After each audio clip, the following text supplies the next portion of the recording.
Graça e paz, irmãos. Feridas da alma é o tema da nossa escola bíblica dominical. Nós estamos tratando daqueles assuntos que provam a nossa fé, a nossa vida diante de Deus, principalmente no campo das doenças psicossomáticas. Lembrando que nós estamos vendo aqui uma abordagem bíblica, nós não estamos vendo uma abordagem psicológica, nem uma abordagem da psiquiatria ou da terapia secular. Nós estamos vendo uma abordagem bíblica. Antes de iniciar a aula, eu queria indicar para vocês, para quem gosta de estudar essa matéria, para quem tem interesse de estudar essa matéria, infelizmente eu esqueci o outro livro, mas eu trouxe semana passada, não sei se cheguei a mostrar para vocês.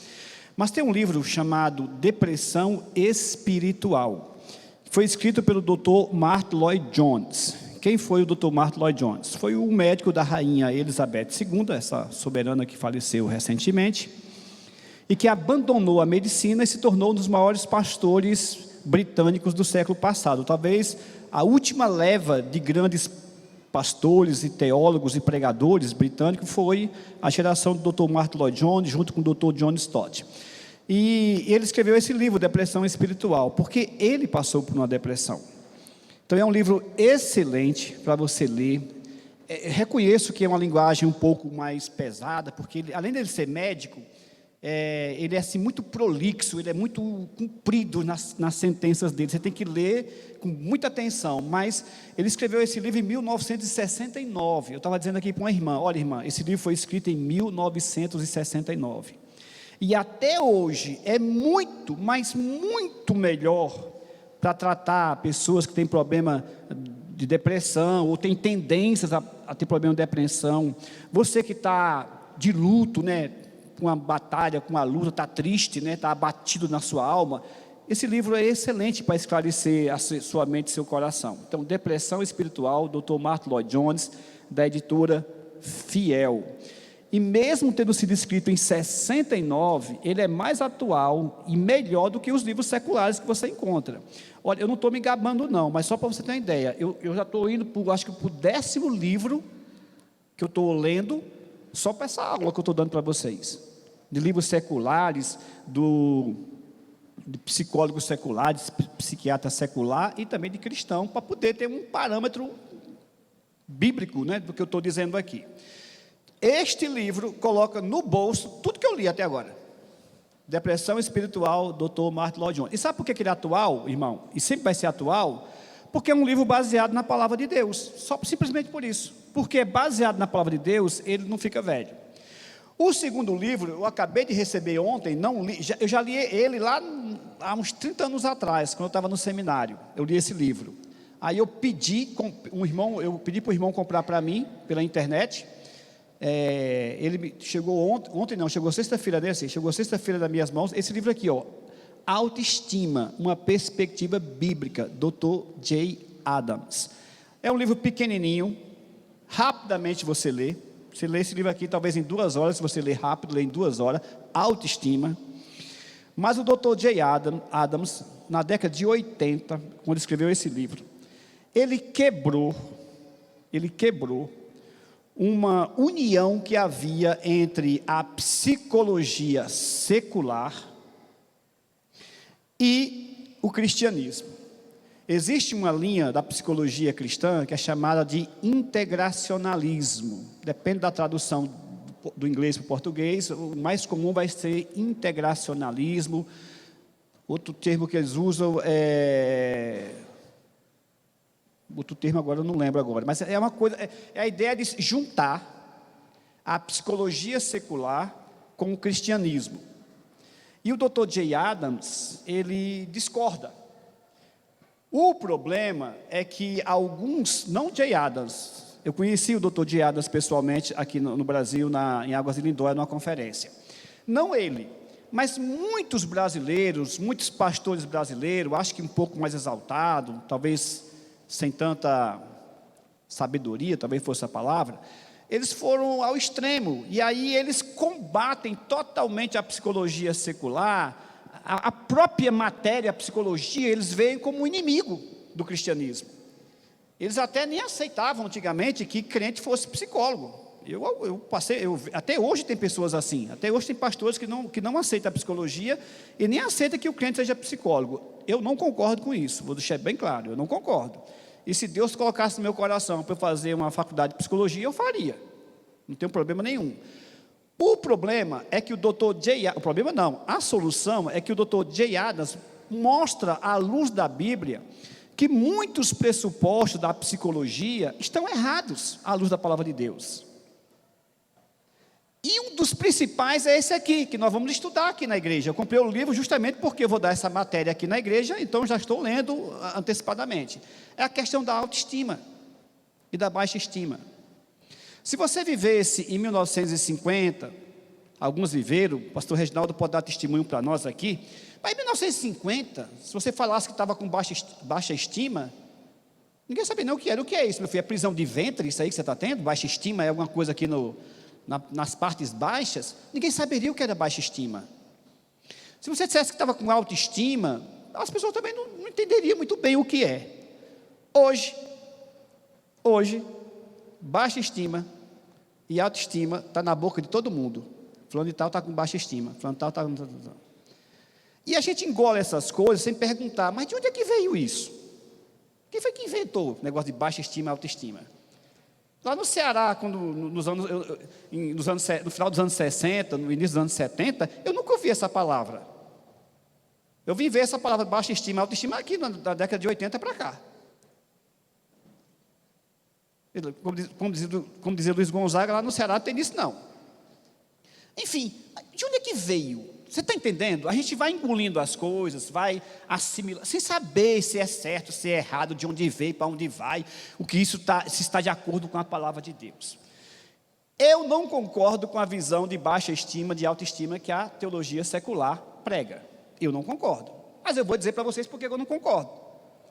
Claro que não é obrigado você concordar comigo. Você pode dizer, olha, pastor, eu entendi a sua posição, mas eu não concordo. Amém. Ninguém vai brigar por causa disso. Mas que pelo menos você veja a outra abordagem, o outro ponto de vista, à luz da Bíblia, e aí você decide. Você pode até usar o termo baixa estima, mas não com o sentido que a psicologia secular dá.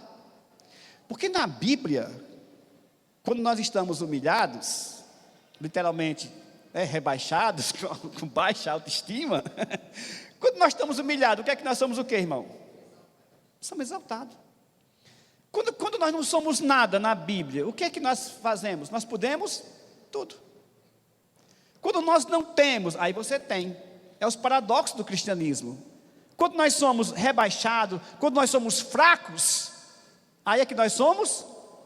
Então pense um pouquinho nisso. Isso está indo de encontro à pregação que se vê e que se assimila. Na Bíblia, quando eu não posso, quando Deus diz, olha, agora que você reconhece que não pode nada, que você não é nada, e agora você pode, porque você vai poder na minha força, você vai conseguir na minha graça. Não é isso que a Bíblia ensina? Mas é o contrário da visão da autoestima e da baixa estima. Então está aqui. Eu aconselho você, quer dizer, eu não paguei, mas eu acho que deve ser em torno dos 25, 30 reais no máximo, um livro desse aqui. Autoestima do Dr. J. Adams. Tem algumas coisas dele que eu também não concordo, porque eles são bem calvinistas, bem extremos, tem algumas coisas que eu não concordo. Se tem uma coisa que eu aprendi na minha vida, é um provérbio inglês, aprendi com um americano, que ele dizia o seguinte: nunca jogue a água suja da banheira com o bebê dentro. Calma, joga só água suja, segura o bebê.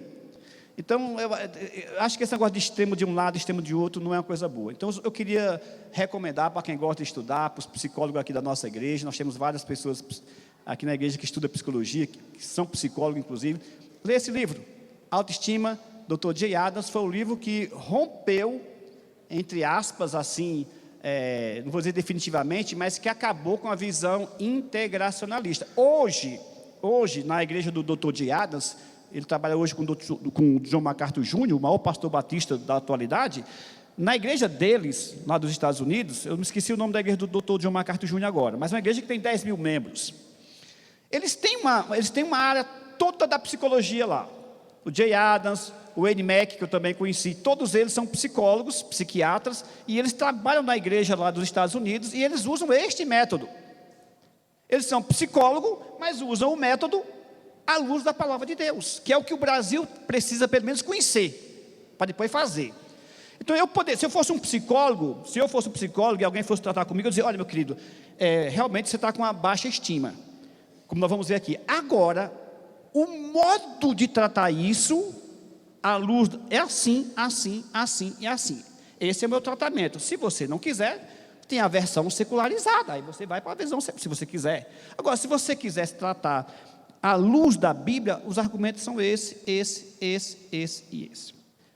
Bem, eu gastei essa introdução com esse tema, porque logo nós vamos estar estudando sobre autoestima e baixa estima, e eu gostaria que, se você se interessar, adquira o livro, leia. Não posso emprestar o meu por 2 motivos: você pode não devolver, e o segundo, porque eu vou ter que ler agora, não posso te emprestar. Amém? Vamos lá. Nós estamos vendo então a questão da depressão. Nós vimos a primeira aula levando em conta Elias. Nós vimos que Elias era um homem de Deus e que teve uma profunda depressão. Mas quando nós estudamos sobre Elias, tudo que nós falamos sobre Elias remontava os atos de Deus para tirar o seu servo, o seu filho, da depressão. Você tem que lembrar disso. É a moeda de 2 lados. De um lado, o que Deus fez e o que Deus faz para te tirar de uma depressão ou de uma situação assim, de tristeza profunda. Mas tem o outro lado da moeda, que é o que você precisa fazer. Em relação a Elias, você pode observar que Deus fez tudo. Deus vem ao encontro de Elias, é Deus quem age para tirar Elias da depressão, como Deus age na minha vida e na sua vida, para nos tirar de uma situação de depressão. Agora existe a contrapartida, e a contrapartida é o que você precisa fazer. Dependendo do grau de depressão, algumas coisas vão ser difíceis para você, como nós vimos no caso de Elias. Elias, nem com Deus presente, tocando nele, ele conseguiu reagir. Tamanha era a profundidade da sua depressão, e isso acontece comigo e acontece com você também. Mas veja que Deus não fala no discurso, Deus apenas está do lado dele, está presente com ele, porque ele está numa depressão tão grande que ele não consegue reagir.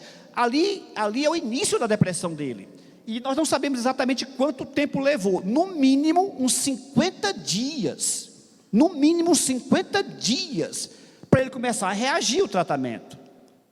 Elias, no mínimo 50 dias. E Deus fez tudo aquilo que eu já preguei para vocês: o exercício físico, a questão psicológica, a questão espiritual, tudo bem. Agora nós passamos a ver o que o crente tem que fazer para sair da depressão. E nós pegamos o Salmo 46. Então eu peço que você abra de novo no Salmo 46. Nós vamos ler mais uma vez o Salmo 46. E vamos então encerrar hoje a aula do que você precisa fazer para sair de um quadro depressivo. Salmo 46, não, desculpe. Salmo 42. Salmo 42. É um salmo dos filhos de Corá, Salmo 42, e de um irmão que está com depressão. Vamos ler de novo responsivamente. Eu começo com o versículo 1 e a igreja responde com os versículos pares. Eu ímpar e você no par. Então vamos lá. Como suspira a costa pela corrente das águas, assim por ti, ó Deus, suspira minha alma.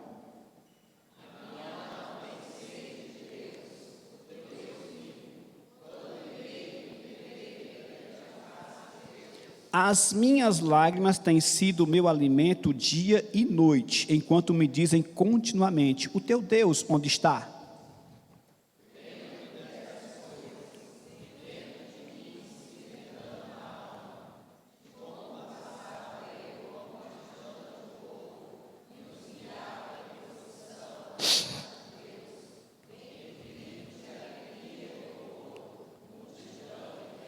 Porque estás abatido, ó minha alma? Porque te perturbas dentro de mim? Espera em Deus, pois ainda o louvarei, a Ele meu auxílio e Deus meu.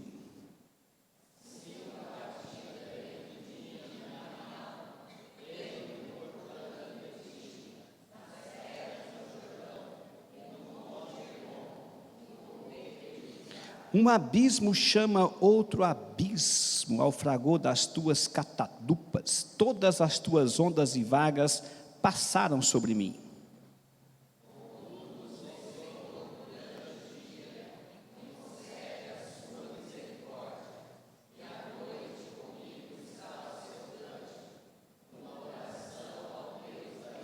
Digo a Deus, minha rocha, por que te olvidastes de mim? Porque hei de andar eu lamentando sob a opressão dos meus inimigos?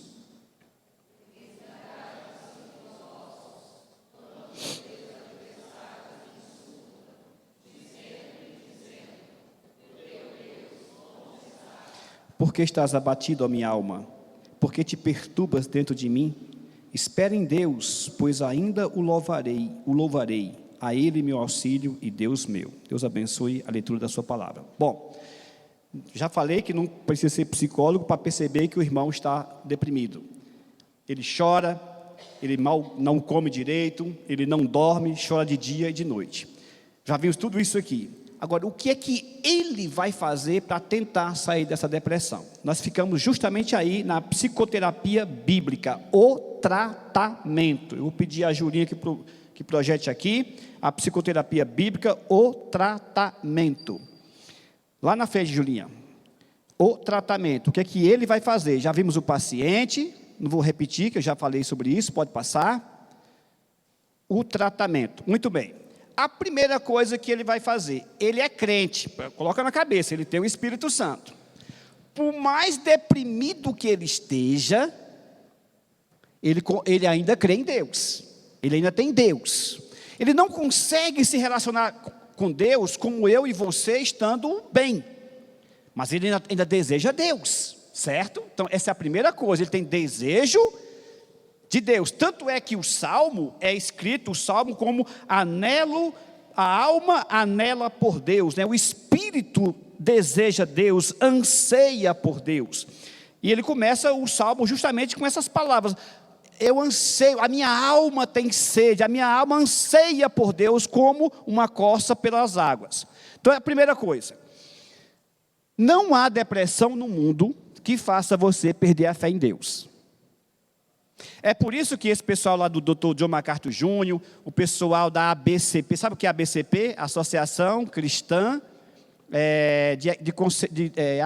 o nome dele é Associação Cristã de Conselheiros Bíblicos, né? ACCP, Associação Cristã de Conselheiros Bíblicos, que também alguns são psicólogos, outros não são apenas pastores, e eles usam esse método lá da igreja do Dr. John MacArthur Jr. É por isso que alguns deles, quando pegam uma pessoa que está com depressão, a primeira coisa que eles fazem é procurar saber se a pessoa realmente é convertida. Esse pessoal que trabalha com aconselhamento cristão, fulano tal está com depressão, tal, e começa a conversar. A primeira coisa que eles procuram saber é sobre a conversão. Porque se a pessoa não for crente, o que você vai dizer não vai adiantar muita coisa. Então a primeira coisa que eles fazem é pregar o evangelho, para que a pessoa aceite Jesus como seu Senhor e Salvador. E eles ensinam isso assim abertamente. Como é que você vai falar coisas do Espírito para uma pessoa que não tem? Ele não vai conseguir discernir. Você diz, você tem que confiar em Deus, mas se a pessoa não tem o Espírito Santo, como é que vai confiar? Nós que temos o Espírito Santo, tem dia que a gente não confia. Dependendo do problema, você fica tremendo de medo. Você que tem o Espírito Santo, dependendo da situação que você está passando, é uma notícia ruim, a nossa fé não chega a ser do tamanho de um caroço de mostarda, segundo Jesus Cristo. Imagina uma pessoa que não tem o Espírito Santo, como é que vai confiar? Então a primeira coisa que eles fazem é, conte sobre a sua conversão. E pela conversa da pessoa, eles vão ver. Se a pessoa não é convertida, a primeira coisa que ele faz é pregar o evangelho. Porque o primeiro passo para sair de uma depressão, se tem uma coisa que você precisa para sair de uma depressão, é desejar Deus. É o que eu falo o tempo todo aqui. Você só tem 2 lugares para você olhar, quando está com a depressão. Ou você olha para dentro de você, como ensina muitas linhas, não todas, mas muitas linhas da psicologia ensinam isso. Busque dentro de você a força. Olhe dentro de você. A resposta está dentro de você. Aí eles fazem você olhar para dentro de você. Você caindo pelas tabelas, coitado, coitada, fraco. E eles querem que você vá encontrar num lugar que não tem nada, a força para sair da situação. E não sai. Porque quando você olha para dentro de você, você está dizendo que você é seu Deus. Você é a solução para o seu problema. Então só tem 2 lugares para você olhar. O primeiro é esse, olhe para dentro de você, que é o que eles mandam você olhar. A segunda possibilidade é o que a Bíblia ensina. Olhe para Deus, olhe para cima. Olha para Jesus Cristo. Ele é a nossa força. Ele é o nosso auxílio. Dele vem o poder. Dele vem a graça. Dele vem a força. Dele vem o auxílio. Na destra dele, na mão poderosa dele, há a salvação. Aí você tem que escolher. Se alguém mandar eu olhar para dentro de mim para resolver meus problemas, meu irmão, nem precisa, pode deixar que eu estou ferrado já, estou lascado. Porque em mim não há poder.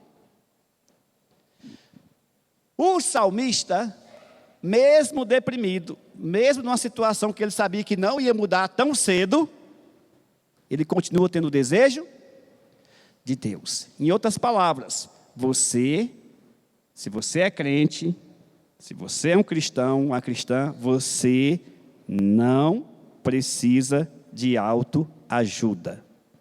Você precisa de ajuda do alto. Ou você entende isso de uma vez por todas, ou você vai mofar em gabinetes psicológicos e não vai resolver o seu problema. Porque enquanto você tiver esperança que a solução do seu problema está dentro de você, meu irmão, minha irmã, eu digo com toda tranquilidade, com todo respeito a todas as outras abordagens psicológicas, até a sua opinião contrária à minha eu respeito, mas eu sou honesto em dizer para você, não vai resolver. Vai passar ano, vai virar ano, você pode melhorar um pouquinho aqui, aí aquilo lá cai de novo, melhora hoje aqui, amanhã cai de novo, porque a solução não está em nós. Se a solução estivesse em nós, nem doente nós ficaríamos, não é verdade? Se eu tivesse a solução dos meus problemas emocionais, psicológicos, eu nem ficaria doente. Na hora que eu começasse a sentir, era só, ligar a solução. Desejo de Deus. Não tem depressão que tire do coração de um cristão o desejo de Deus. Segunda coisa que ele faz, oração. Você vai dizer, mas o Elias não orou. Bom, a Bíblia realmente não relata que ele orou. Isso é bem claro, eu não vou contra a palavra de Deus.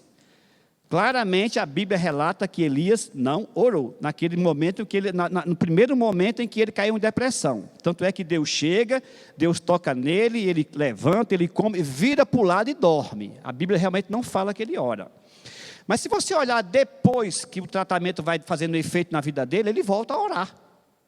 Ele ora para ungir os reis, ele ora para ungir Eliseu, ele ora quando leva Eliseu ao Jordão e ele é arrebatado. Então, na hora que ele começa a melhorar da depressão, ele volta à posição cristã dele, que é de oração. Quanto à nossa depressão, preste atenção nisso aqui. Quando a nossa depressão é consequência de pecado, e muitas depressões são consequências de pecado, não é a circunstância é consequência do pecado, dificilmente você vai orar. Aliás, nem precisa estar deprimido para deixar de orar se estiver em pecado, porque quando nós estamos atolados no pecado, a primeira coisa que você faz é deixar de orar. Eu nem preciso saber da tua vida, e nem quero. Eu nem preciso saber como é que está a tua vida na tua casa, e também não quero.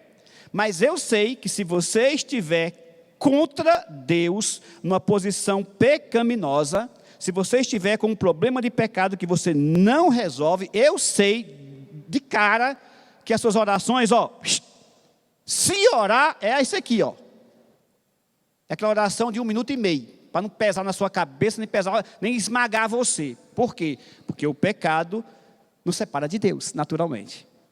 Então, algumas depressões são consequência de pecado mesmo. E aí você não ora.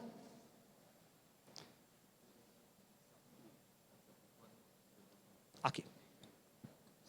São consequências do pecado. Muito bem. Meu amado, minha amada, preste atenção de novo aqui. E eu vou ser bem honesto com você. Isso aqui acontece na minha vida isso. Eu não sou santo. Embora meu sobrenome tenha santo, eu não sou santo, eu sou um pecador. E eu peco. E não peco pouco, peco muito. Não sei vocês, mas eu peco muito. Mesmo que eu esteja pecando, mesmo que eu esteja sem vontade sequer de fazer a vontade de Deus, porque tem hora que a minha vontade não é a vontade de Deus, eu não deixo de orar. Aprendi isso com um velho pastor lá do Seminário Batista, Dr.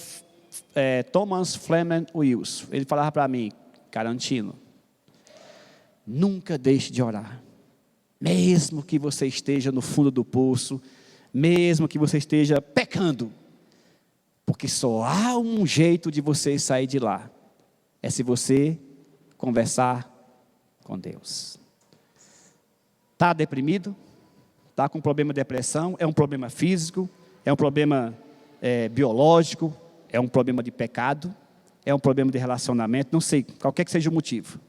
Não deixe de orar. Se você deixar de orar, nenhum psicólogo do mundo, nenhum pastor do mundo vai conseguir lhe ajudar. Olha o que o salmista faz, Salmo 42, mesmo deprimido, mesmo chorando de manhã e de noite, mesmo sendo humilhado, mesmo sem perspectiva, mesmo sem esperança, mesmo sem alegria, vivendo num mar de lágrimas, no final do versículo 8 ele diz, uma oração ao Deus da minha vida. 42, versículo 8. Uma oração ao Deus da minha vida. Você quer sair dessa situação que você está? Você conhece irmãos e irmãs que estão com esse problema? Quer ajudar esses irmãos a sair dessa situação? Ore com eles, se eles não tiverem força para orar. Então, vamos orar juntos. Já que você não tem força para orar, já que você não quer orar, e tem hora que não tem mesmo, não. Entenda isso, tem hora que não dá mesmo. A dor é tão grande que não dá. Nós somos humanos, nós somos fracos. Pega na mão da pessoa, então vamos orar juntos. Eu já contei para vocês, para quem é mais novo não vai saber, vou contar agora. Eu tive um irmão lá na igreja, filho de um pastor da Assembleia de Deus, isso lá em São José dos Campos. Um dos melhores bateristas que eu conheci na minha vida. Ele tinha um problema, ele ficou viciado em drogas. E você sabe que drogas também causam depressão. E ele tinha esses picos depressivos, além das quedas que ele tinha constantemente. Enquanto ele esteve perto de mim, ele estava indo muito bem, casado, a esposa maravilhosa, uma filha linda, enfim, mas ele era viciado nesse problema de crack, enfim. Sabe o que eu fiz com ele? Todo dia, meu irmão, todo dia, eu tinha um acordo com ele, todo dia eu ligo para você para a gente orar. Eu passei 6, 7 anos na Igreja Cristã Evangélica de Santana, eu nunca falhei de orar com aquele irmão, nunca. Porque eu sabia que ele não tinha força para orar. Eu sabia. Então eu ficava colado nele. Todo dia eu ligava, vamos orar aqui, orava pelo telefone. Eu saí da igreja, pouco tempo depois, tive que visitar ele. Eu não sei se assim foi comigo. Pouco tempo depois eu tive que visitar ele, sabe aonde? Lá no Torrão de Ouro, não, aquele Torrão de Ouro em São José dos Campos, Francisca Júlia. Eu saí da igreja, quando eu deixei Santana, poucos meses depois eu estava lá no Francisca Júlia visitando ele. Mas enquanto ele orava, ele se mantinha de pé. Por que o reverendo Zé Luiz, o reverendo Reginaldo insiste tanto em culto de oração, em chamar você para orar? Vem aqui numa quarta-feira. Você pode vir com raiva, você pode vir brigado com a mulher, brigado com o marido, você pode vir brigado com a sua família, você pode vir sem vontade, você pode vir com ódio. Entrou ali, ouviu a palavra, começa a orar, que a coisa começa a mudar. É aquele provérbio que tem naquela filosofia de para-choque de caminhão, né? Ora, que melhora. Se você não fizer isso, irmão, se você não fizer isso, minha irmã, se você não crer nisso, não fizer isso com fé, poucas coisas vão te ajudar. A oração começa a mudar seu coração. A terceira coisa, louvor. Você pode ter a voz de estar com a hora rachada, que nem a minha, você pode não cantar nada. Ou pode cantar tão bem quanto a Geisa, quanto o Salvador e por aí vai.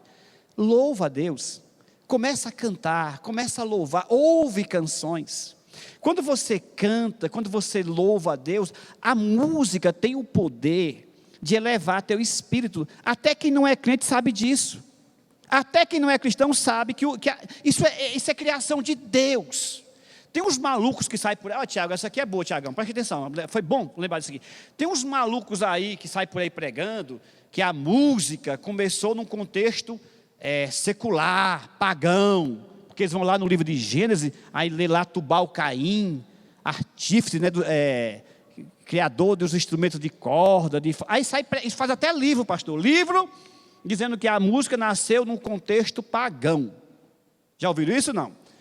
Está errado. A música é criação de Deus.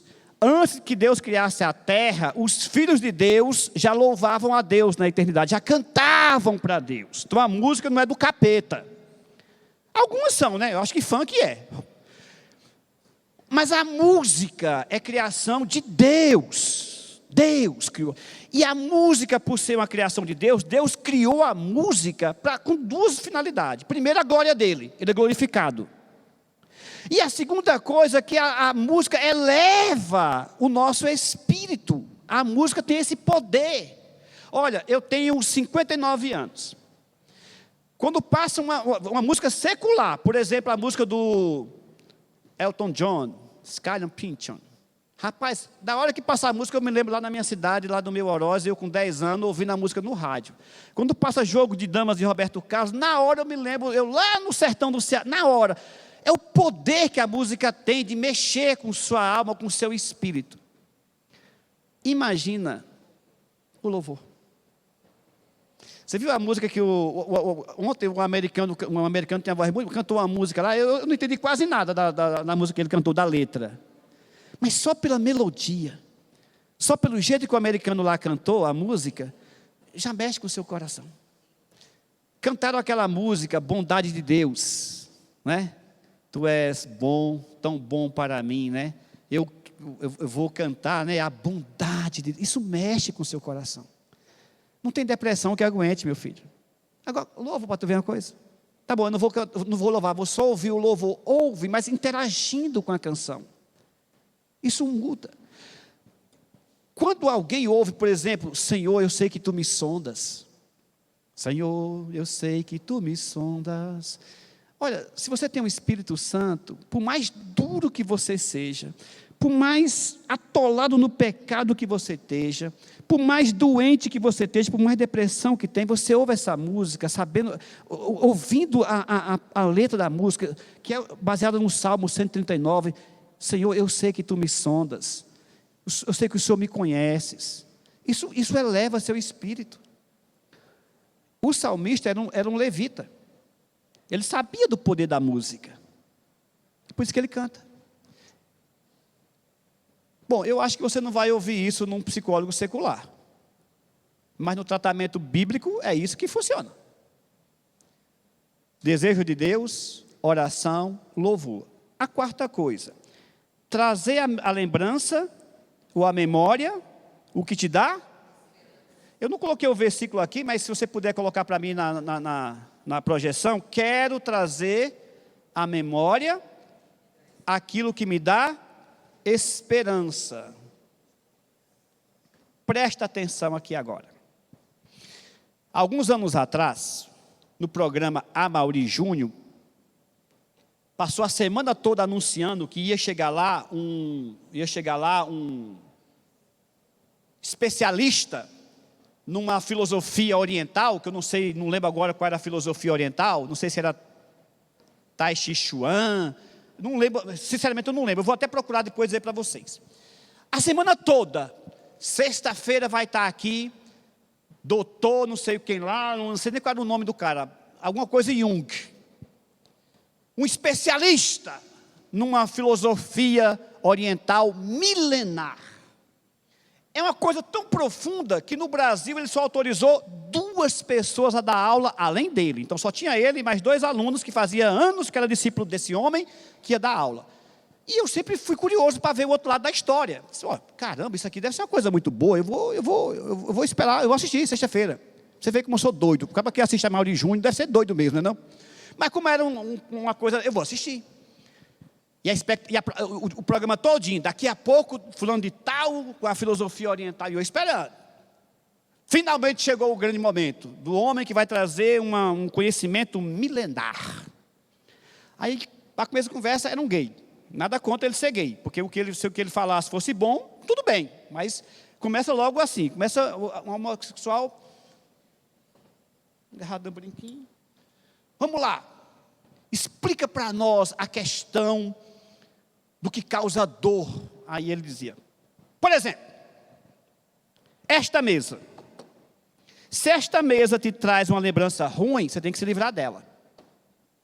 Essa é a filosofia milenar que passaram a semana toda fazendo propaganda, que só 2 pessoas foram autorizadas no Brasil a dar aula.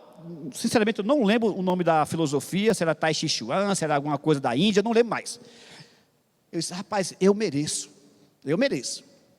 Se eu for jogar fora qualquer coisa que eu olhe, que me dá raiva, que me dá... Rapaz, eu vou ficar... Até eu vou ser jogado fora. Não vai sobrar nada. Mas essa é a ideia, um retrato, um negócio. Imagina.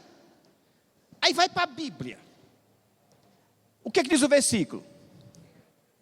Vamos lá. Quero...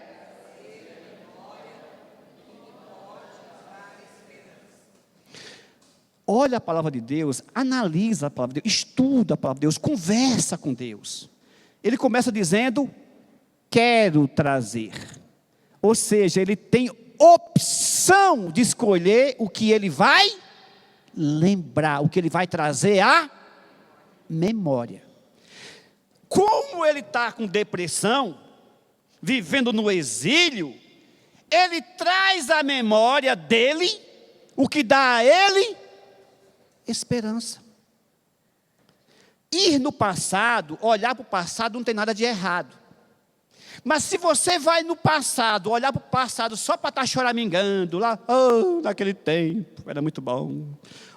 Naquele tempo, hoje não tem mais isso.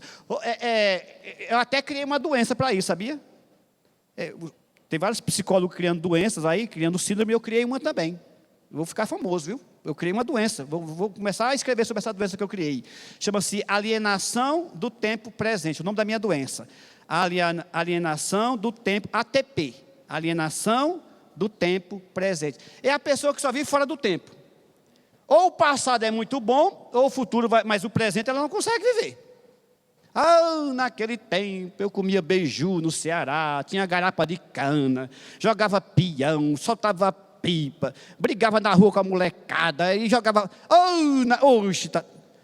Meu querido, traz à memória o que te traz esperança. Se vai no passado e lembra de Deus, o que Deus fez na tua vida.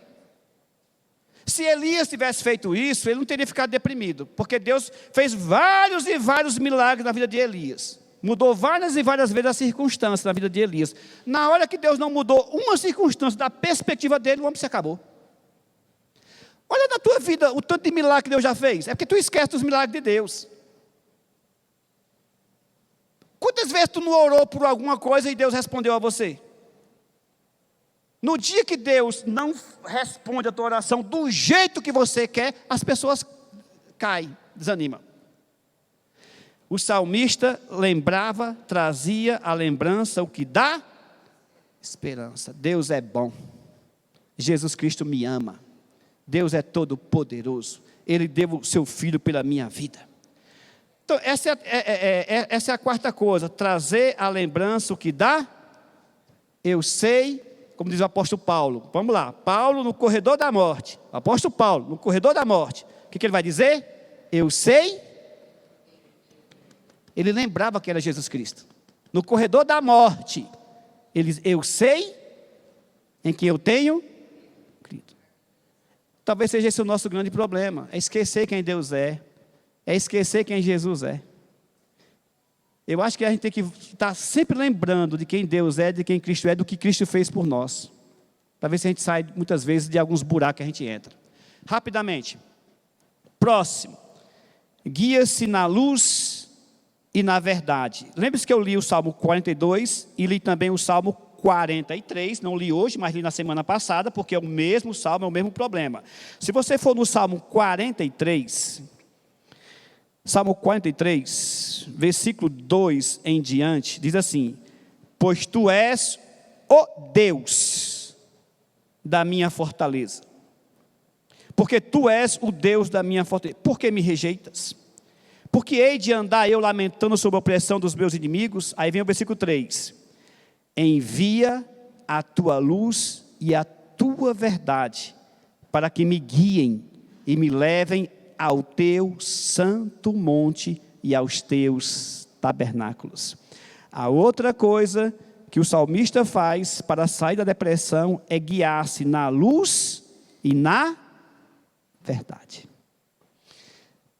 Nessa pós-graduação que eu fiz de psicopedagogia, eu tive que ler um livro chamado DSM, que é a Bíblia da psiquiatria e da psicologia mundial. Existem 2 livros, um dos americanos, da Associação Psiquiátrica Americana, e tem outro que é mais universal, mas dos americanos é mais famoso. Eu não sei se alguém já sabe, já teve conhecimento do que é o DSM. Hoje está na 5ª versão, é 5ª versão já, DSM 5, é o atual, é uma bíblia da psiquiatria e da psicologia, certo? Todas as doenças estão lá. Meu irmão, nas primeiras 200 páginas eu já estava deprimido. Se você ler o DSM, não vai escapar ninguém aqui de doença psicológica, ninguém. Nas primeiras, Thelma, você sabe, né, Thelma, sabe sobre esse DSM, não sabe? Aquele livro lá da psicologia americana. Eu comecei a ler aquele livro lá. Olha, pelo que eu estava lendo no livro, eu tinha no mínimo as 8 síndromes. No mínimo. Eu tinha TDAH, eu tinha dupla personalidade, eu tinha borderline. Eu estou lascado. Se o que está dizendo isso aqui, se o que está dizendo aqui é verdade, eu estou morto. Eu tenho aqui no mínimo as 8 síndromes, pelo que eu estou vendo. Que eu estou me lembrando assim de cabeça. Isso nas primeiras 200 páginas. Uma criança é hiperatividade. Uma criança é muito tímida, aí é depressiva. Inventaram até uma doença nova agora, que foi um brasileiro que inventou. Que eu vou falar sobre ela mais na frente. O doutor Augusto Cury, com todo respeito ao doutor. Mas ele se orgulha de ter descoberto uma doença chamada SPA. Eu achava que SPA era uma coisa boa. Mas o SPA lá da psicologia é ruim. O que é SPA, pastor Zé Luiz? Sabe o que é, pastor?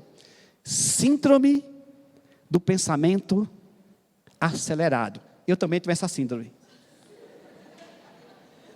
Orem pelo pastor Helder, porque pelo DSM-5, eu estou morto. Eu devo ter no mínimo umas 14 síndromes psicológicas de doença. Então eu tenho SPA, síndrome do pensamento acelerado. Estão até colocando já nas escolas. Algumas escolas já estão colocando esse tratamento. Porque Augusto Cury é uma pessoa respeitável. Algumas coisas que ele escreve eu gosto, outras não gosto. Essa é uma daquelas que eu não concordo. Doutor, se eu pudesse conversar com ele, doutor, eu queria entender melhor essa... E ele se orgulha, ele diz abertamente, eu me orgulho, porque é bom você ter uma doença que você descobriu, você fica famoso no mundo todo. Burnout, se eu não me engano, né? Síndrome de borderline, e tem outra, acho que também Burnout. É tanta doença que eu não consigo mais nem... Burnout, é esse nome. Ok. Enfim. E vocês vão ver que muitas dessas doenças, à luz da Bíblia, não é doença. Vocês vão ver que muitas dessas doenças, não é doença à luz da Bíblia. Borderline, à luz da Bíblia, não é doença. Dupla personalidade, à luz da Bíblia, não é doença. Mas vamos lá. SPA, síndrome do pensamento. Alguém aqui tem SPA? Não. Só eu que tenho. Você também tem SPA? Tem? Eu também tenho. Aline, você tem SPA, Aline? Mas eu queria... Se eu ler o DSM-5 aqui, olha, eu vou dizer assim, eu acho, me deram uma boa ideia. Boa ideia. Eu vou chegar aqui qualquer dia e perguntar, gente, quem tem esses sintomas aqui? Por exemplo, você está irritado num dia e no outro dia está rindo. Você amanhece assim de tartaçado. Você vai ver uma coisa, não vai escapar dessa igreja, pastor, que tem uma síndrome. Mas vamos voltar para a SPA. Preste atenção. Síndrome do pensamento acelerado. A primeira coisa que eu perguntaria para o doutor: doutor, qual é a velocidade do pensamento? Seria a primeira coisa que eu perguntaria: qual é a velocidade do pensamento, doutor? Para saber que eu estou acima da velocidade.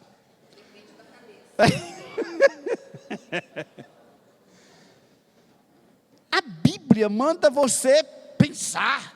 Pensa. Tem uma tradução na Bíblia de Jerusalém, que quando ele fala assim: ama o teu Senhor de todo o teu coração, de toda a tua força. Nós até ouvimos isso ontem, né? É amar o máximo que você... E nesse versículo, inclui o quê? Mas aí se você está com spa, se você for pensar em Deus demais, como é que fica? Está vendo como não tem sentido? A gente engole as coisas, porque a gente não para ver a palavra de Deus, para saber se aquilo está de acordo com a palavra. Eu duvido que alguém consiga dizer qual é a velocidade do pensamento, para saber que você está pensando demais. O nosso problema é que a gente pensa pouco, meu irmão. O nosso problema é que a gente não pensa. Se nós pensássemos, nem fazíamos as besteiras que a gente faz, e nem engoliríamos as besteiras que a gente engole. Mas é uma doença. Eu já falei, vou inventar uma doença também. Síndrome, a minha doença vai ser alienação do tempo presente, a pessoa que vive fora da realidade. Traga à lembrança aquilo que dá esperança e guie-se na luz e na verdade. Eu não creio nessa síndrome de borderline, nem em dupla personalidade, nem em baixa estima, não creio em alta estima e não creio nessa nova doença que o doutor Augusto Cury criou. Por que eu não creio? Porque na Bíblia está o contrário. E entre a Bíblia e o que eles dizem, eu fico com a Bíblia que é muito mais seguro. É por isso que eu não creio. Do jeito que eles falam, não. Então, com todo respeito ao doutor Augusto Cury, eu não tenho spa coisa nenhuma. O que eu preciso é pensar mais nas coisas do alto. É suar Cristo, palpitar Cristo, amar Cristo, viver integralmente. Isso eu preciso. Próxima. Ele não ouve o seu coração deprimido. Ele fala para o seu coração. Preste atenção aqui, irmãos. Foi o Dr. Martyn Lloyd-Jones, em 1969, que descobriu que já estava na Bíblia há muitos anos. Olhe o versículo 5. Por que estás abatido, ó minha alma? Por que te perturbas dentro de mim? Espera em Deus, pois ainda o louvarei. A Ele, meu auxílio e Deus meu. Ele repete isso, ele fala isso no 5, ele fala isso no versículo 11, e ele fala isso no versículo 5 do Salmo 43. Está aqui talvez a chave para você sair das suas depressões. Veja, que ele não está ouvindo o seu coração falar para ele. Ele está falando para o seu coração. E Martyn Lloyd-Jones ensinou isso, inverte. Ao invés de você ouvir seu coração choramingando, doente, derrubando você, fala para o teu coração. Peraí, coração, por que você está deprimido? Por que você está triste? Pensa em Deus, exalta Deus, louva a Deus. Freud nos ensinou, está lá no meu Instagram, né? Já falei aqui, vou repetir. Freud nos ensina, e a psicologia secular nos ensina a olhar para dentro.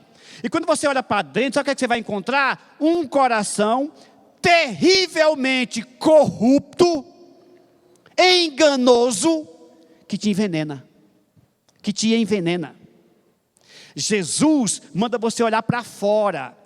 Portanto, quando você olha para dentro, você encontra um coração enganoso, corrupto, que te envenena. Mas quando você olha para fora, você encontra a graça de Deus, a graça de Jesus Cristo. Vinde a mim todos que estão cansados e sobrecarregados. E eu? Agora você tem que escolher para onde é que você vai olhar. Você vai confiar no seu coração enganoso, pecador?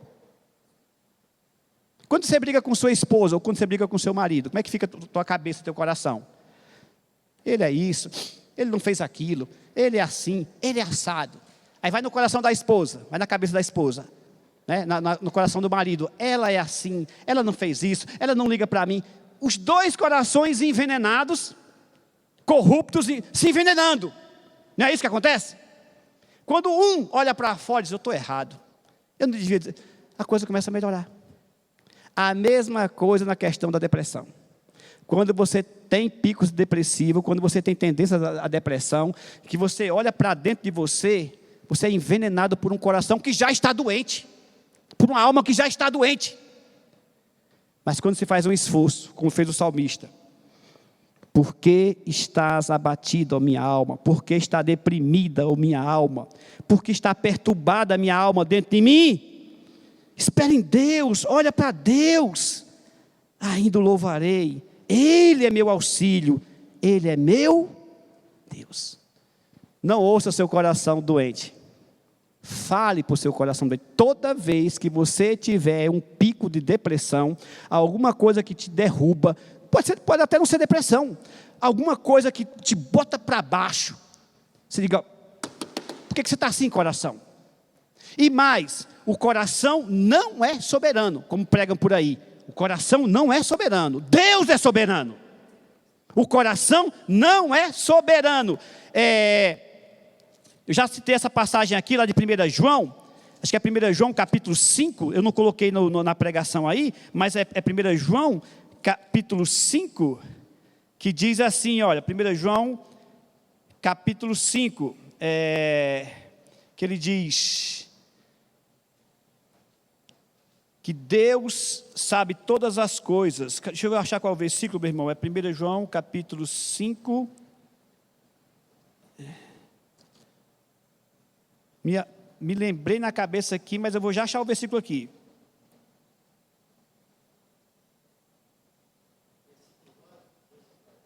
Qual é? Não, é aquele que fala assim, Deus conhece o coração e sabe todas as coisas. Deus conhece o coração, é 1 João capítulo 5, meu Deus, qual é o versículo? Deixa eu ver se eu lembro aqui.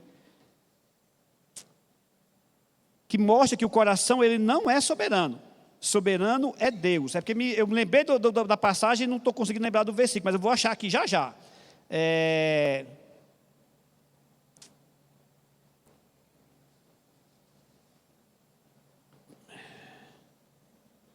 Nossa, gente, o Espírito Santo, lembra aí?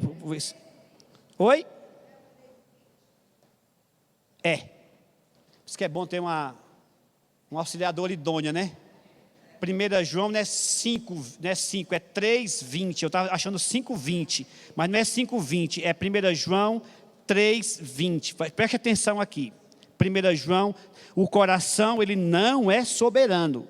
Deus é soberano. Vamos lá. Pois, se o nosso coração nos acusar, certamente, olha a palavra, certamente, Deus é maior do que o nosso coração. Você não conhece. Quando a pessoa está deprimida, eu vou me matar, porque não tem esperança para mim, porque a vida não tem sentido, porque ninguém olha para mim, porque ninguém me ama. Você está sendo envenenado pelo seu coração, pecador. Você é crente, você tem que lembrar disso, tem que lembrar da palavra de Deus. Eu vou desistir de tudo, que eu não aguento mais, é muito peso, é muito fardo, eu não aguento. Você está sendo envenenado, está sendo enganado por um coração pecaminoso. Olha para fora, em vez de olhar para dentro. Não deixa o teu coração falar para você. Fala para o teu coração. Deus é maior do que o meu coração e sabe todas as coisas. Posso ouvir um amém? Amém. Faz isso, pelo amor de Deus. Quando tu estiver magoado, deprimido, pensando em abandonar Deus, abandonar a igreja, desistir de família, desistir de tudo. Quando tu estiver, eu estou sem esperança, a minha vida está muito ruim, eu não aguento. Tu está sendo enganado pelo teu coração pecaminoso, está olhando para dentro. Está deixando o coração falar para você, um coração corrupto falando para você. Fala para o teu coração. Deus é maior do que meu coração e sabe todas as. Eu vou encerrar então esse estudo, voltando ao ponto de lembrar, de lembranças. Tem coisas, irmão, que a gente tem que lembrar o tempo todo, para mudar a nossa cabeça, para mudar nosso espírito, para mudar até a situação que nós estamos vivendo. Tem uma canção, que eu já falei para vocês aqui, antiga, tempo do pastor Reginaldo. chamada Lembranças de Jesus. Conhece essa música? Conhece, pastor Reginaldo? Não conhece não? Não é do seu tempo não, né? É do pastor Helder mesmo. Você quer lembrar de uma coisa boa? Você quer lembrar de uma coisa que traga esperança para você? Lembra de Jesus. Lembra do que Ele fez por você, do que Ele promete a você. Essa canção é lá dos anos 80, se não me falha a memória, não lembro agora. Mas essa canção traz à memória quem Cristo é e o que Ele fez. Eu quero encerrar, antes de orar com você, ouvindo essa canção. Então, vou pedir aos nossos escribas que projete aqui o vídeo, o áudio, né, o vídeo com áudio dessa canção. E quando você estiver fraco na fé, desanimado, com picos de depressão, lembra dessas coisas. Traz à memória aquilo que vai nos dar esperança. Pode soltar, minha amada.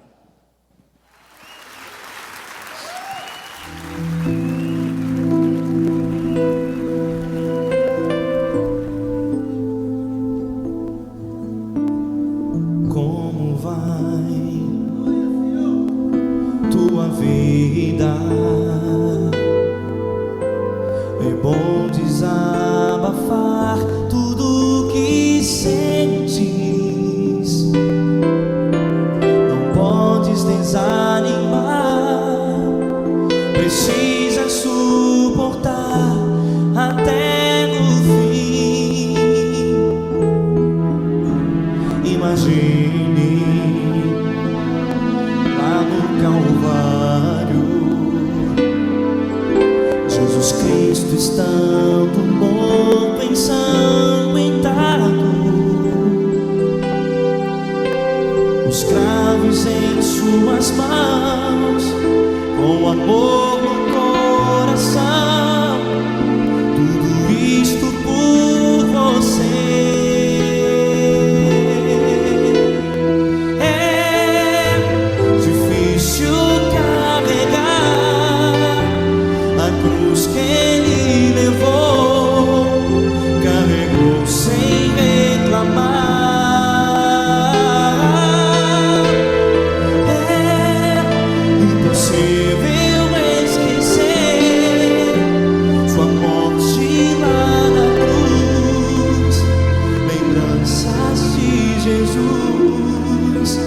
Lembranças de Jesus.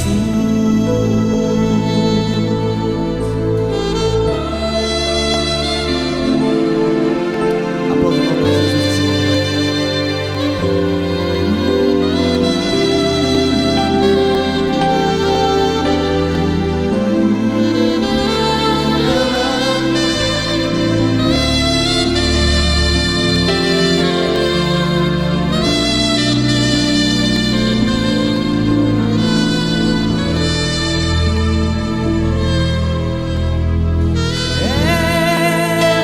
Difícil carregar a cruz que Ele levou, carregou sem reclamar.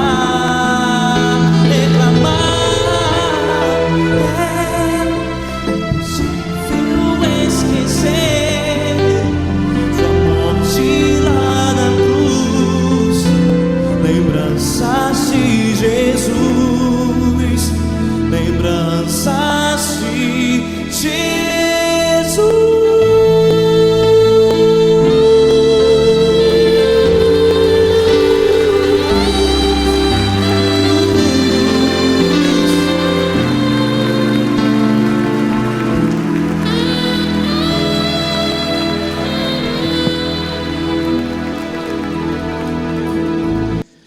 Quando você estiver triste, quando você estiver com picos de depressão, traz à sua lembrança aquilo que dá esperança.